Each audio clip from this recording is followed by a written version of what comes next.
के उपलक्ष्य में एकत्रित हुए हैं। 15 अगस्त 1947 को हमारा देश गुलामी की बेड़ियों से मुक्त जरूर हो गया था, लेकिन देश की शासन व्यवस्था को चलाने के लिए हमारे पास अपना संविधान नहीं था। संविधान के बगैर देश को नहीं चलाया जा सकता था।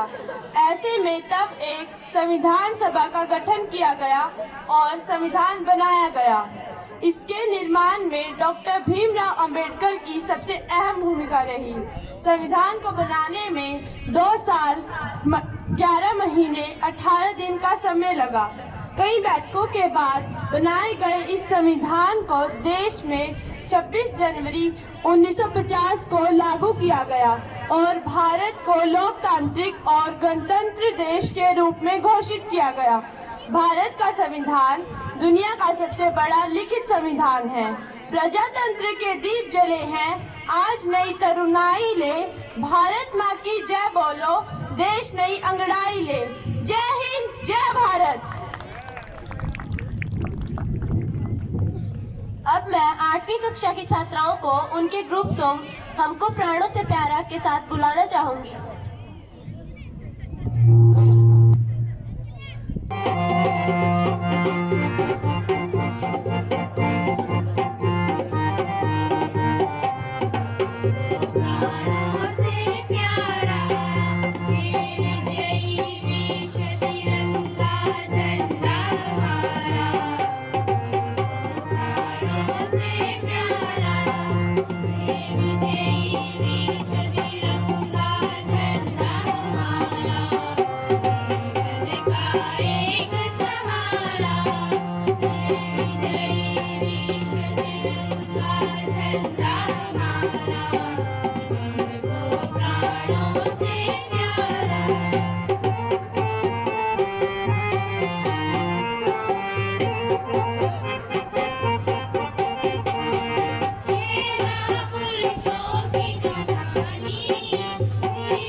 होता ही रहता है, परंतु अब की बार तो कुछ नया ही होगा। चलो देखते हैं 9वीं कक्षा की छात्राओं का तेलुगु डांस।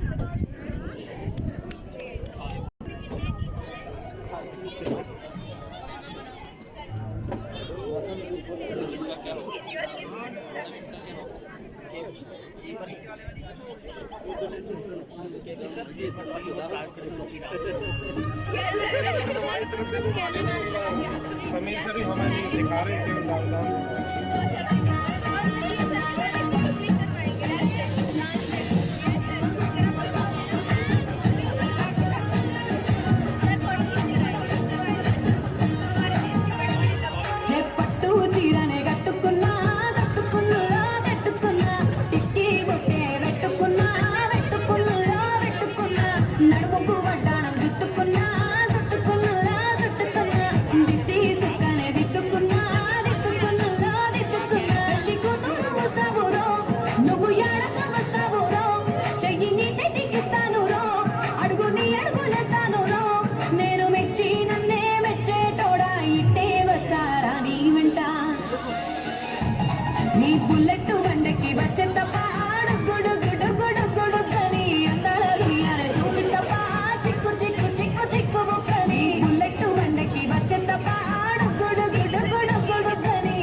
पीके शर्मा सर को उनकी स्पीच के साथ बुलाना चाहूंगी।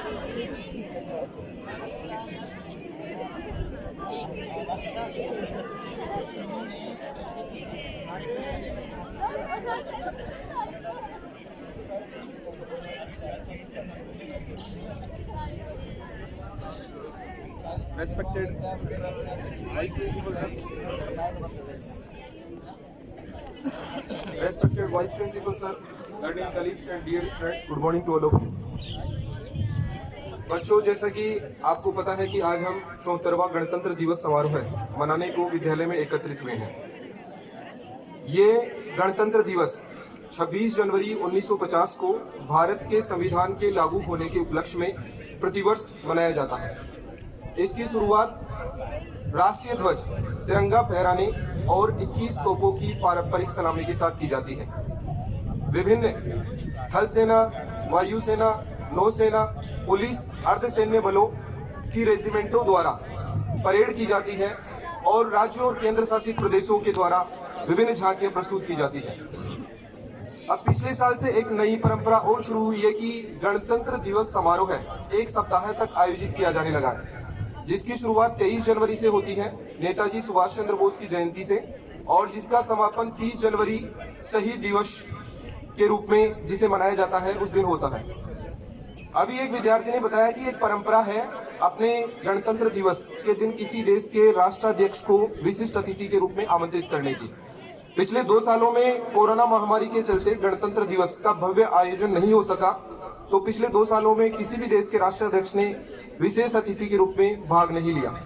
इस बार जैसा कि विद्यार्थी ने बताया, मिस्र के राष्ट्रपति अब्दुल फतेह अल सीसी विशेष अतिथि के रूप में आमंत्रित किए गए हैं। इसकी परंपरा 1950 से जारी है। 1950 में इंडोनेशिया के राष्ट्रपति डॉक्टर सुकर्णो गणतंत्र दिवस के अवसर पर विशेष अतिथि के रूप में आमंत्रित हुए थे। और बच्चों, जैसा कि आपको पता है कि 2022-23 में भारत G20 सम्मेलन की अध्यक्षता कर रहा है, तो भारत के द्वारा 2022-23 G20 सम्मेलन में मिस्र को विशेष अतिथि का दर्जा दिया गया। अब हम एक नजर डालते हैं 1947 से 1950 के दौरान विभिन्न घटनाक्रम जिन्होंने हमारे देश को गणतंत्र बनाया। 15 अगस्त 1947 से पहले भारत ब्रिटेन की कॉलोनी था, डिपेंडेंसी था।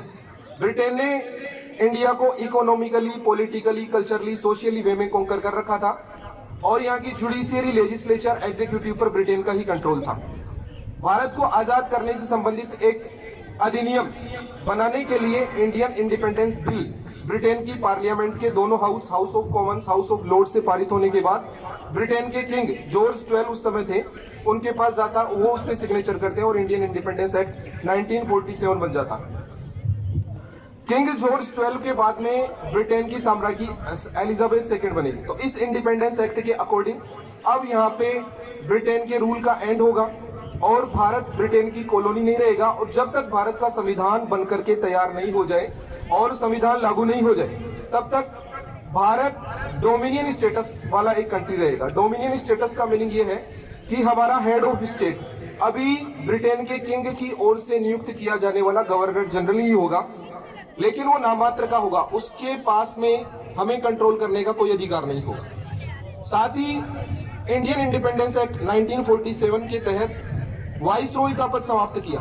वाइसरॉय ब्रिटेन के किंग का प्रतिनिधि होता था और गवर्नर जनरल का पद एज इट इज रहा। गवर्नर जनरल भारत में शासन का प्रमुख होता था। गवर्नर जनरल को नियुक्त करने का अधिकार अभी भी यहाँ ब्रिटेन के किंग को ही था, लेकिन 1946 में जब भारत की अंतरिम सरकार बनी पीएम नेहरू के नेतृत्व में, तो उस नेहरू के नेतृत्व वाली सरकार के निर्देशन सलाह पर ही गवर्नर जनरल को नियुक्त किया जा सकेगा ब्रिटेन के किंग के द्वारा। तो उस दरमियान लॉर्ड माउंटबेटन को सबसे पहले गवर्नर जनरल बनाया गया। उसके बाद में भारत के चक्रवर्ती राजगोपालाचारी बने। ये परंपरा चलती रही जब तक संविधान लागू नहीं हो गया तब तक। अब संविधान बनाने के लिए नवंबर 1949 में संविधान सभा का गठन किया, जिसने दिसंबर 1949 से काम शुरू किया और नवंबर 1946 को संविधान सभा का गठन किया और दिसंबर 1946 से जिसने काम करना शुरू किया, और नवंबर 1949 को हमारा संविधान बनकर के तैयार हो गया। संविधान सभा के सभी सदस्यों ने इस पर हस्ताक्षर भी कर दिए। कुछ प्रोविजंस भी इमीडिएट लागू हो जाते हैं, जिसमें प्रस्तावना को अंगीकृत अधिनियमित आत्मान्वित किया गया। नागरिकता से संबंधित आर्टिकल 5 to 11 में 5 to 9 उसी दिन लागू हो जाते हैं। और चूंकि इलेक्शन करवाने थे तो इलेक्शन कमीशन ऑफ इंडिया के रिगार्डिंग आर्टिकल 324 भी लागू हो जाता है। आर्टिकल 365 के बाद के टेम्पररी प्रोविजंस वाले आर्टिकल्स भी लागू हो जाते हैं, लेकिन आर्टिकल 394 के अकॉर्डिंग भारत में संविधान लागू किया जाना था 26 जनवरी 1950 को। इसका भी एक ऐतिहासिक महत्व था। कांग्रेस का हर साल सेशन होता था, तो ऐसा ही एक सेशन 1929 में होता है लाहौर में, जिसकी अध्यक्षता करते हैं पंडित जवाहरलाल नेहरू।